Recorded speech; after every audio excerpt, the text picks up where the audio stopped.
السلام عليكم ورحمة الله تعالى وبركاته. halka waxa kaaga muuqata waa aloe vera gel product caanka ah ee company-geena caanka ku yahay. company-geena product ugu horeeyay ee uu soo saaro wuxuu ahaa aloe vera gel ayuu ahaa. maxaa loo isticmaalaa? maxaa se ku dooranaysa? waxa ugu horeeyay ku dooranaysa waxa weeyaan waa halal certified boqolkiiba boqol ma sha Allah. waxa kale oo ku dooranaysa waxa weeyaan vitamin C fara badan ayaa ku jira boqolkiiba boqol. waxaad ku dooranaysaa waa sugar free oo wax sonkor iyo dhadhan yani sonkor ma laha. waxaad ku dooranaysaa runtii shaadooyin fara badan ayay haysataa ma sha Allah.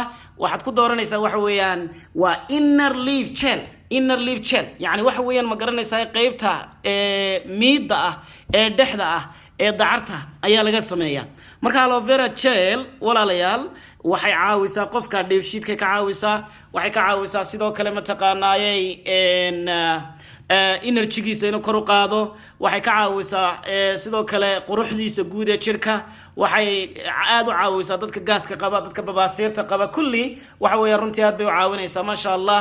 marka waxa weeyaan difaaci haday tahay wuxuu joojinaysaa maadaama vitamin C fara badan uu ku jiro. furka ku daboola muggi oo ma taqaanaayay 6 jeer ayuu qofku qaadanaya ama se waxa weeyaan 60 ml ayaa uu qofku ka qaadanaya. marka isticmaal aloe vera gel walaalahaaga kalena la share garee. laba waqti baa la qaataa calooshaada madhan aroortii markaad soo toosto iyo habeenkii intaanad cashayn ayaad isticmaalaysaa insha Allah. isticmaal barodhagani waa barodhaga caanka ah ee company-geena.